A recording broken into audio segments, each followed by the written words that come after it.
Hello friends, स्वागत है आप सबका आपका अपना यूट्यूब चैनल अब पढ़ेगा इंडिया में। आज हम लोग इस वीडियो में देखेंगे जो हम लोगों ने एडिटोरिया करंट अफेयर जो हाल ही में एडिटोरिया पब्लिकेशन के द्वारा पब्लिश की गई वार्षिकी 2024 के नाम से जो करंट अफेयर बुक्स है, जिसमें कि सितंबर 2023 से लेकर अगस्त 2024 तक के सारे करंट अफेयर को संग्रहित किया गया है। इसका प्रैक्टिस सेट 1 हम लोगों ने देख रखा है, पूरे एक्सप्लेनेशन के साथ देख रखा है। आप लोगों से मैं कहा भी था कि आप लोग कमेंट करके बता दीजिएगा कि कंटिन्यू करना है कि नहीं।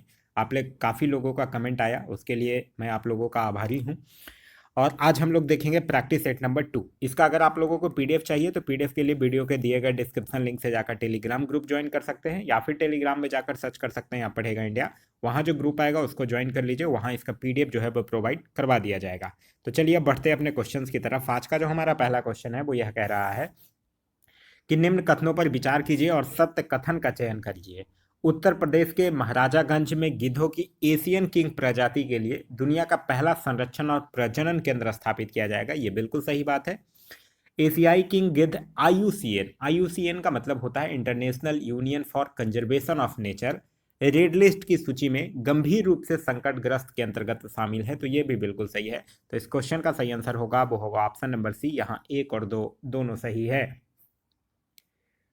नालंदा विश्वविद्यालय को वर्ल्ड हेरिटेज साइट के रूप में किस वर्ष शामिल किया गया था? नालंदा विश्वविद्यालय को वर्ल्ड हेरिटेज साइट में 2016 में शामिल किया गया था। तो इस क्वेश्चन का सही आंसर होगा वो होगा ऑप्शन नंबर बी, 2016 में। आप लोगों से मैं एक क्वेश्चन पूछ रहा हूँ, नालंदा विश्वविद्यालय की स्थापना जो है वो किस गुप्त शासक के द्वारा करवाया गया था? आप लोगों को कमेंट करके बताना है। मैं क्वेश्चन फिर से रिपीट कर रहा हूँ, नालंदा विश्वविद्यालय को किस गुप्त शासक के द्वारा बनवाया गया था और किसके द्वारा इसको ध्वस्त किया गया था? ये दोनों क्वेश्चन का आंसर आप लोगों को कमेंट करके बताना है। नेक्स्ट क्वेश्चन है, एक साइड प्रमुख दिवस दिए गए हैं और दूसरे साइड थीम दिया गया है, और ये बताना है कि उपयुक्त में से कौन सा युग्म जो है वो गलत है, आपको यह बताना है। पहला कह रहा है विश्व सॉरी विश्व मरुस्थलीय मस्थलीकरण और सूखा रोकथाम दिवस। पहले तो ये याद रखिए ये मनाया कब जाता है, तो यह मनाया जाता है 17 जून को। और इस बार इसका जो थीम था वो था भूमि के लिए एकजुट, हमारी विरासत हमारा भविष्य। तो यह तो सही है। फिर है अंतर्राष्ट्रीय ओलंपिक दिवस। अंतर्राष्ट्रीय ओलंपिक दिवस कब मनाया जाता है? यह मनाया जाता है 23 जून को। और इस बार अंतर्राष्ट्रीय ओलंपिक का थीम था हर किसी का स्वागत है, नहीं, इस बार अंतर्राष्ट्रीय ओलंपिक दिवस का थीम था चलो आगे बढ़े और जश्न मनाएं। क्या था? चलो आगे बढ़े और जश्न मनाएं। फिर है विश्व शरणार्थी दिवस। विश्व शरणार्थी दिवस मनाया जाता है 20 जून को, ध्यान रखिएगा। और यह था पूरा विश्व एक घर, नहीं, विश्व शरणार्थी दिवस 2024 का थीम था सभी का स्वागत है। तो यहाँ दूसरा गलत है और तीसरा गलत है। तो इस क्वेश्चन का जो सही आंसर होगा वो होगा ऑप्शन नंबर बी, केवल 2 और 3 गलत है और 1 जो है वो सही है। आगे है कि निम्न कथनों पर विचार कीजिए और असत्य कथन यानी गलत कथन आपको बताना है। कह रहा हाल ही में नीदरलैंड के पूर्व प्रधानमंत्री मार्क रूटे को नाटो का अगला महासचिव जो है वो नियुक्त किया गया है। ये बिल्कुल सही है। फिर कह रहा है नाटो की स्थापना जो है वो 4 अप्रैल 1949 को किया गया। ये बिल्कुल सही है। और इसका मुख्यालय जो है वो जिनेवा स्विट्जरलैंड में स्थित है। ये गलत है, क्योंकि नाटो का मुख्यालय आप लोग पढ़े होंगे कि ब्रुसेल्स बेल्जियम में स्थित है। तो यहाँ दूसरा जो है वो गलत है, पहला जो है वो सही है। तो इस क्वेश्चन का सही आंसर होगा वो होगा ऑप्शन नंबर बी, केवल 2 जो है वो गलत है। नाटो का मुख्यालय जो है वो ब्रुसेल्स बेल्जियम में स्थित है। आगे है कि प्रधानमंत्री की अध्यक्षता वाली कैबिनेट नियुक्ति समिति द्वारा भारत के विदेश सचिव के रूप में किसको नियुक्ति की मंजूरी दी गई है? तो भारत के विदेश सचिव जो है वो विक्रम मिस्त्री बनेंगे, उनकी नियुक्ति को मंजूरी दी गई है। तो इस क्वेश्चन का सही आंसर होगा वो होगा ऑप्शन नंबर सी। और हमारे जो विदेश मंत्री हैं उनका नाम है एस जयशंकर। आगे है कि आर्टिफिशियल इंटेलिजेंस तैयारी सूचकांक 2024 के संदर्भ में निम्न कथनों पर विचार कीजिए।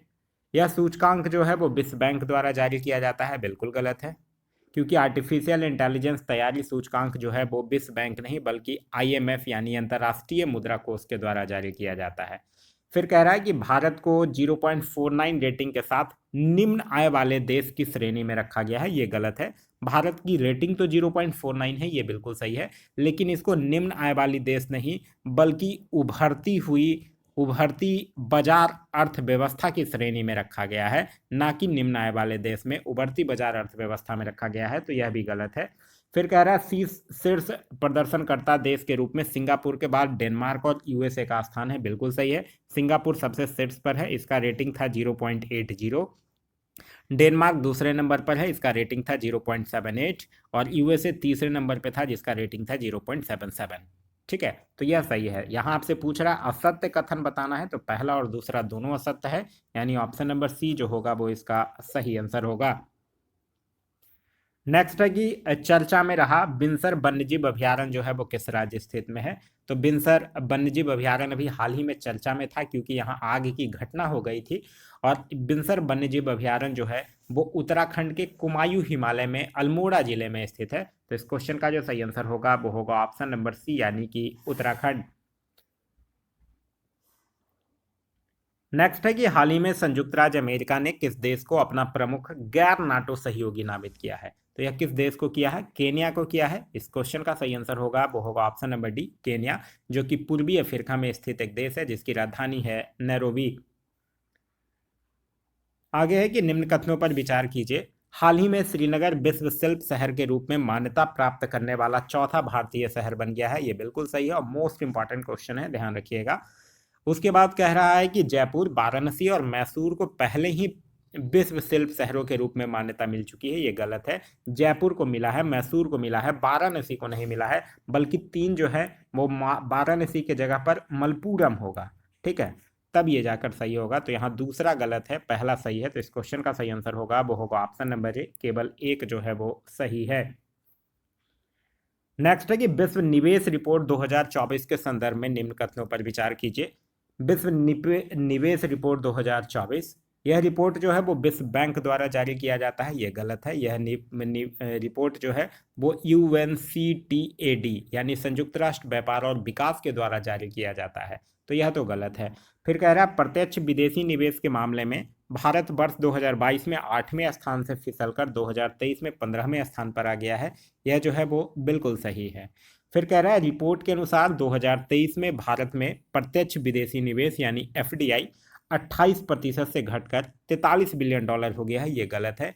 ये प्रत्यक्ष विदेशी निवेश जो है वो 2% से घटकर $1.3 ट्रिलियन हो गया है। तो यह गलत है। तो यहाँ पे पहला गलत है, दूसरा सही है और तीसरा गलत है। तो सत्य कथन है केवल 2। तो इस क्वेश्चन का जो सही आंसर होगा वो होगा option number B. Next question कह रहा है कि 18वीं लोकसभा चुनाव के संदर्भ में निम्न कथनों पर विचार कीजिए। राष्ट्रपति द्वारा सांसद भर्तृहरि महताब को प्रोटेम स्पीकर नियुक्त किया गया। ये बिल्कुल सही है। स्वतंत्र भारत में 18वीं लोकसभा से पूर्व सभी अध्यक्ष निर्विरोध चुने गए हैं। ये भी सही है। ओम बिरला 2 बार लोकसभा अध्यक्ष निर्वाचित होने वाले छठे अध्यक्ष हैं। यह भी सही है।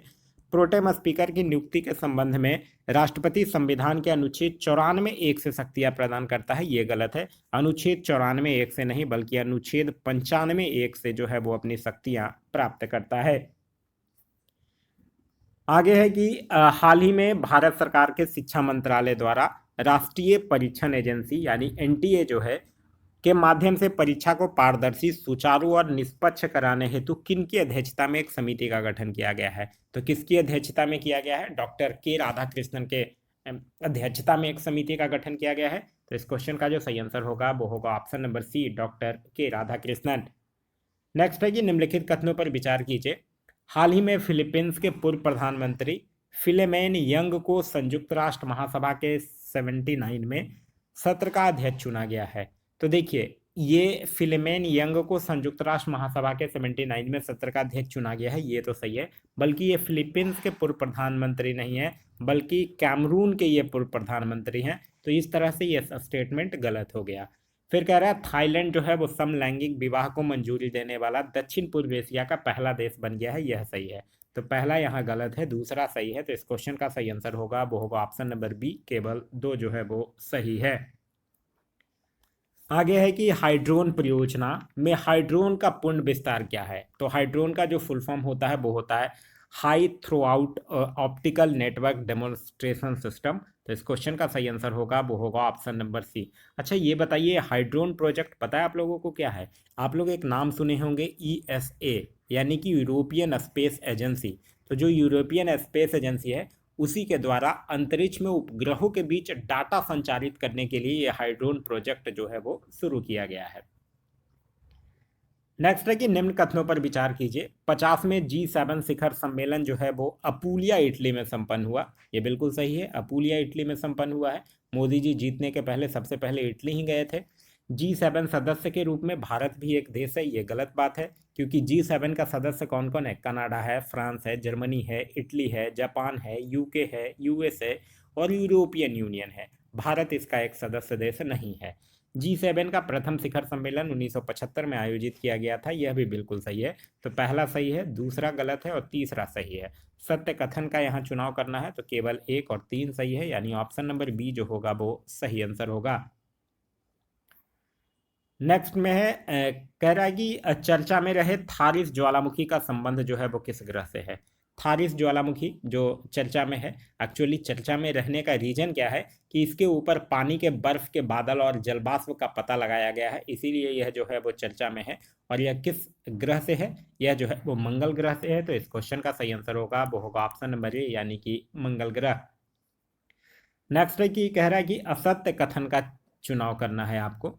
नारंगी सैन स्टेशन गुवाहाटी असम जो है वो प्लास्टिक कचड़े से सड़क निर्माण करने वाला देश का दूसरा सैन स्टेशन बना है, ये गलत है।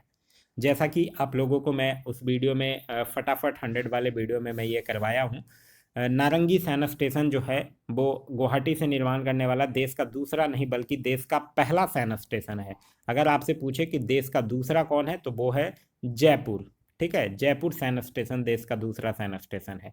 तो पहला तो गलत है, तो यही इसका सही आंसर हो गया। आगे वाला मैं एक बार पढ़ देता हूं ताकि आप लोग याद रखें। हाल ही में लेफ्टिनेंट जनरल NS रजा सुब्रमणी को भारत के अगले थल सेना उप प्रमुख के रूप में नियुक्ति की मंजूरी मिल गई है, बिल्कुल सही है। झारखंड के जामताड़ा जिले में काफ्ता कोयता ब्लॉक में भूमिगत कोयला गैसीकरण के लिए भारत की पहली पायलट परियोजना की शुरुआत की गई है, यह भी सही है। और विक्रम मिस्त्री जो है वो भारत के 35वें विदेश सचिव होंगे, यह भी बिल्कुल सही है। नेक्स्ट है कि निम्न कथनों पर विचार करना है और सत्य कथन आपको बताना है। हाल ही में यूनेस्को के द्वारा केरल के कोझिकोड शहर को भारत का पहला सिटी ऑफ लिटरेचर घोषित किया गया है, ये बिल्कुल सही है। फिर कह रहा है हाल ही में केंद्र सरकार द्वारा उत्तराखंड के जोशीमठ नगर का नाम बदलकर कैंची धाम रखने के प्रस्ताव को मंजूरी दी गई है, ये गलत है। देखिए यहाँ कंफ्यूजन नहीं होइएगा, जोशीमठ का भी नाम बदला गया है और एक और का नाम बदला गया है जिसका नाम कैंची धाम रखा गया है, लेकिन जोशीमठ का नया नाम बदलकर कर दिया गया है ज्योतिमठ। ठीक है, जोशीमठ का नया नाम बदलकर क्या कर दिया गया है? ज्योतिमठ। और ये जो कैंची धाम है, एक वहाँ था कोसिया कुटोली, कोसिया कुटोली धाम का नाम बदलकर कैंची धाम किया गया है, तो यह गलत है। तो इस तरह से इस क्वेश्चन का जो सही आंसर होगा वो होगा ऑप्शन नंबर ए, केवल 1 जो है वो सही है। नेक्स्ट है कि किस देश की सरकार ने अंतरिक्ष मैत्री मिशन के अंतर्गत इसरो की वाणिज्यिक शाखा न्यू स्पेस इंडिया लिमिटेड के साथ $18 मिलियन के समझौते पर हस्ताक्षर किया है? तो किस देश ने किया है? ऑस्ट्रेलिया ने किया है। तो इस क्वेश्चन का जो सही आंसर होगा वो होगा ऑप्शन नंबर बी, ऑस्ट्रेलिया ने। नेक्स्ट है कि ग्लोबल लिवेबिलिटी इंडेक्स 2024 के संदर्भ में निम्न कथनों पर विचार कीजिए। यह इंडेक्स जो है वो इकोनॉमिस्ट इंटेलिजेंस यूनिट द्वारा प्रकाशित किया जाता है, बिल्कुल सही है। लगातार तीसरे वर्ष वियना ने रैंकिंग में शीर्ष स्थान प्राप्त किया है, यह भी बिल्कुल सही है। रिपोर्ट में 10 भारतीय शहरों को शामिल किया गया है, ये गलत है। रिपोर्ट में 5 भारतीय शहरों को शामिल किया गया है, वो है दिल्ली, मुंबई, चेन्नई, अहमदाबाद और बेंगलुरु। तो तीसरा गलत है। दिल्ली और मुंबई जो है वो 100 में से 60.2 अंकों के साथ 140वें स्थान पर है, नहीं गलत। दिल्ली और मुंबई 141वें स्थान पर है। तो यहाँ तीसरा और चौथा गलत है, पहला और दूसरा सही है। तो इस क्वेश्चन का सही आंसर होगा वो होगा ऑप्शन नंबर ए, केवल 1 और 2 सही है। आगे है कि चर्चा में रहे कैनबिस, एम्फेटामिन और एक्सटसी का संबंध किससे है? तो ये तीनों का संबंध जो है वो नशीली दवाओं से है। तो इस क्वेश्चन का सही आंसर होगा वो होगा ऑप्शन नंबर बी, यानी कि नशीली दवाओं से है। आगे है कि दुनिया के सबसे ऊंचे रेल पुल के संबंध में निम्न कथनों पर विचार कीजिए। यह जो है वो चिनाब नदी से लगभग 1178 फीट की ऊंचाई पर स्थित है, बिल्कुल सही है। यह उधमपुर श्रीनगर बारमूला रेल लिंक परियोजना का हिस्सा है, यह भी बिल्कुल सही है। यह जो है वो 1.3 किलोमीटर लंबा पुल जम्मू और कश्मीर के रियासी जिले में बक्कल और कौरी के बीच स्थित है। यह भी सही है। तो यहाँ सभी कथन जो है वो सत्य हैं। तो इस क्वेश्चन का जो सही आंसर होगा वो होगा ऑप्शन नंबर डी, सभी कथन जो है वो सत्य हैं।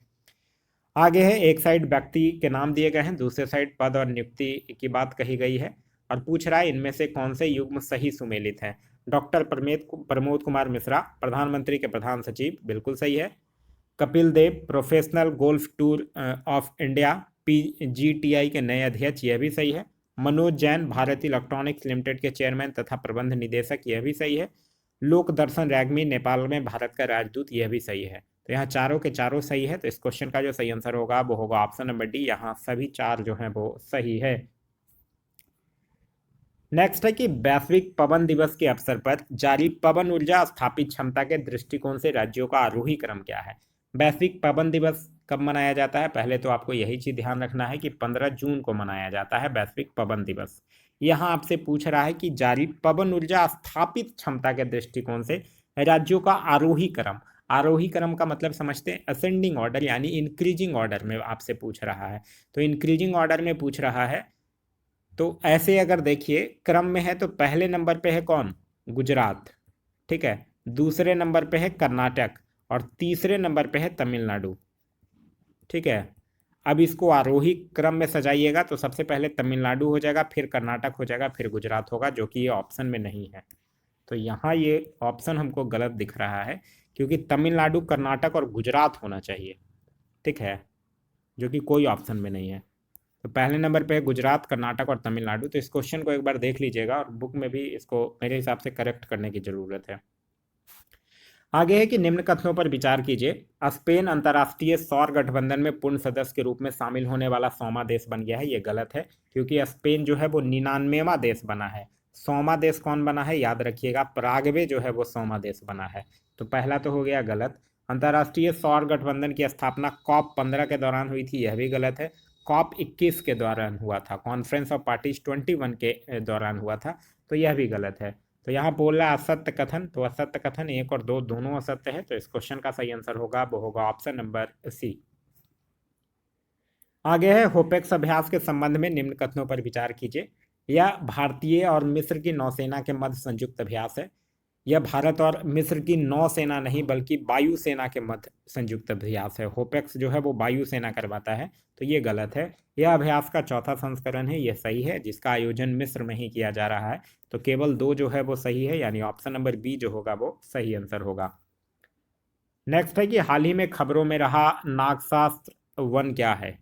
तो यह क्या है? यह भारत का पहला स्वदेशी आत्मघाती ड्रोन है। तो इस क्वेश्चन का सही आंसर होगा वो होगा ऑप्शन नंबर बी, मानव पोर्टेबल आत्मघाती ड्रोन।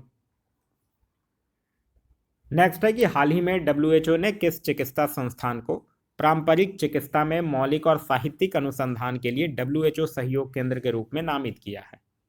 तो यह किसको नामित किया है? राष्ट्रीय भारतीय चिकित्सा विरासत संस्थान हैदराबाद को। तो इस क्वेश्चन का जो सही आंसर होगा वो होगा ऑप्शन नंबर ए। नेक्स्ट है कि सिरिल रामफोसा को किस देश के राष्ट्रपति दोबारा चुने गए हैं? तो सिरिल रामफोसा दक्षिण अफ्रीका के राष्ट्रपति दोबारा चुने गए हैं। तो इस क्वेश्चन का सही आंसर है वो है ऑप्शन नंबर सी। हाल ही में खबरों में रहा K2-18b 18b क्या है? तो ये K2-18b एक्चुअली एक एक्सो प्लैनेट है। एक्सो प्लैनेट का मतलब समझते हैं क्या होता है? एक्सो प्लैनेट एक ऐसा प्लैनेट जो सोलर सिस्टम के बाहर है, मतलब planet outside the solar system is known as exoplanet. तो इस क्वेश्चन का सही आंसर होगा वो होगा option number A, exoplanet, जो कि पृथ्वी से 124 प्रकाश वर्ष की दूरी पर स्थित है, K2-18b। आगे है कि अगस्त 2024 में बहुराष्ट्रीय वायु अभ्यास तरंग शक्ति 2024 की मेजबानी कौन सा देश करेगा? तरंग शक्ति 2024 की मेजबानी जो है वो कौन सा देश करेगा? भारत करेगा। तो इस क्वेश्चन का सही आंसर होगा वो होगा ऑप्शन नंबर डी, भारत। इस तरंग शक्ति 2024 में 10 देश जो हैं वो भाग लेंगे और इसका आयोजन जो है वो 2 चरणों में होगा। पहला चरण जो होगा वो दक्षिण भारत में होगा और दूसरा जो होगा वो पश्चिम भारत में होगा। हाल ही में खबरों में रहा एडीज एल्बोपिक्स क्या है? तो एडीज एल्बोटिक्स क्या है? एक मच्छर की प्रजाति है जिसको कि टाइगर मच्छर या फिर वन मच्छर के नाम से जाना जाता है। समाचारों में रहा मत्स्य 6000 किस संस्थान द्वारा विकसित किया गया है? तो ये मतस 6000 जो है वो मानव युक्त पनडुब्बी वाहन है, जो कि राष्ट्रीय महासागर प्रौद्योगिकी संस्थान चेन्नई के द्वारा विकसित किया गया है। तो इस क्वेश्चन का सही आंसर होगा वो होगा ऑप्शन नंबर बी। है कि हाल ही में भारत और अमेरिका के बीच महत्वपूर्ण और उभरती प्रौद्योगिकी पर पहल की दूसरी वार्षिक बैठक जो है वो कहाँ आयोजित किया गया है? तो यह किया गया है नई दिल्ली में। तो इस क्वेश्चन का सही आंसर होगा वो होगा ऑप्शन नंबर ए, नई दिल्ली। हाल ही में समाचारों में रही डिजिटल स्वास्थ्य प्रोत्साहन योजना किस पहल के तहत शुरू किया गया है? तो यह किया गया है आयुष्मान भारत डिजिटल मिशन के द्वारा। ये जो डिजिटल स्वास्थ्य प्रोत्साहन योजना है, इसका उद्देश्य मरीजों के स्वास्थ्य रिकॉर्ड को डिजिटल बनाना और उसे आयुष्मान भारत डिजिटल स्वास्थ्य खाते से जोड़ना है। हाल ही में खबरों में रहा प्लैनेट 9 क्या है? तो प्लैनेट 9 जो है वो हमारे सौर मंडल के बाहरी क्षेत्र में एक काल्पनिक ग्रह है, उसको प्लैनेट 9 के नाम से जाना जाता है। तो इस क्वेश्चन का सही आंसर होगा वो होगा ऑप्शन नंबर ए। विश्व सिकल सेल दिवस 2024 कब मनाया जाता है? 19 जून को मनाया जाता है। और इसका विषय क्या था 2024 का? प्रगति के माध्यम से आशा, वैश्विक स्तर पर सिकल सेल देखभाल को आगे बढ़ाना। तो इस क्वेश्चन का सही आंसर होगा वो होगा ऑप्शन नंबर ए। नेक्स्ट है कि हाल ही में कौन सा देश जो है वो समलैंगिक विवाह को मान्यता देने वाला पहला दक्षिण पूर्व एशियाई देश बन गया है? तो वो बना है थाईलैंड, जिसकी राजधानी है बैंकॉक। हाल ही में खबरों में रहा घोड़बंदर किला जो है वो किस राज्य में स्थित है? तो यह जो है वो महाराष्ट्र राज्य में स्थित है। तो इस क्वेश्चन का सही आंसर होगा वो होगा ऑप्शन नंबर ए, महाराष्ट्र। हाल ही में भारत सरकार द्वारा अनुमोदित राष्ट्रीय फॉरेंसिक इंफ्रास्ट्रक्चर संवर्धन योजना का उद्देश्य क्या है? तो इस योजना का उद्देश्य जो है वो आपराधिक फॉरेंसिक बुनियादी ढांचे को मजबूत करना है। तो इस क्वेश्चन का सही आंसर होगा वो होगा ऑप्शन नंबर बी। नेक्स्ट है कि हाल ही में खबरों में रहा इंडिकोनेमा क्या है? इंडिकोनेमा जो है वो गैम्फोनोमियाइड डाइटम का एक नया वंश है। तो इस क्वेश्चन का सही आंसर होगा वो होगा ऑप्शन नंबर ए। नेक्स्ट क्वेश्चन है क्वेश्चन नंबर 42। कह रहा है कि हाल ही में वन्यजीव विशेषज्ञों की एक टीम ने पहली बार किस राष्ट्रीय उद्यान में धारीदार सिसलियन की उपम स्थिति का दस्तावेजीकरण किया है? तो यह किस में किया गया है? किस राष्ट्रीय उद्यान में यह किया गया है? काजीरंगा राष्ट्रीय उद्यान, जो कि आसाम में स्थित है। तो इस क्वेश्चन का सही आंसर होगा वो होगा ऑप्शन नंबर ए। नेक्स्ट है कि हाल ही में खबरों में रहा मृदुल किला किस राज्य में स्थित है? तो यह किस राज्य में स्थित है? कर्नाटक में स्थित है। नेक्स्ट है कि हाल ही में किस मंत्रालय ने पहला national additive manufacturing symposium 2024 launch किया है? तो यह जो है वो इलेक्ट्रॉनिक्स और सूचना प्रौद्योगिकी मंत्रालय के द्वारा लॉन्च किया गया है, जिसके मंत्री जो हैं वो अजनबी वैष्णव हैं। हाल ही में किस संगठन ने स्टेट ऑफ ग्लोबल एयर 2024 जारी किया है? तो अमेरिका की एक संस्थान है जिसका नाम है स्वास्थ्य प्रभाव संस्थान, उसके द्वारा यह स्टेट ऑफ ग्लोबल एयर जो है वो लॉन्च किया गया है। नेक्स्ट है कि रुआंग ज्वालामुखी जो हाल ही में विस्फोट के कारण खबरों में है, किस देश में स्थित है? तो रुआंग ज्वालामुखी किस देश में स्थित है? इंडोनेशिया में स्थित है। तो इस क्वेश्चन का जो सही आंसर होगा वो होगा ऑप्शन नंबर बी, यानी कि इंडोनेशिया में। नेक्स्ट है कि हाल ही में भारत ने किस देश के नागरिकों के लिए मेडिकल ई वीजा सुविधा की घोषणा की है? तो मेडिकल ई वीजा सुविधा की घोषणा की है भारत जो है वो बांग्लादेश के लिए। तो इस क्वेश्चन का सही आंसर होगा वो होगा ऑप्शन नंबर ए, यानी कि बांग्लादेश के लिए।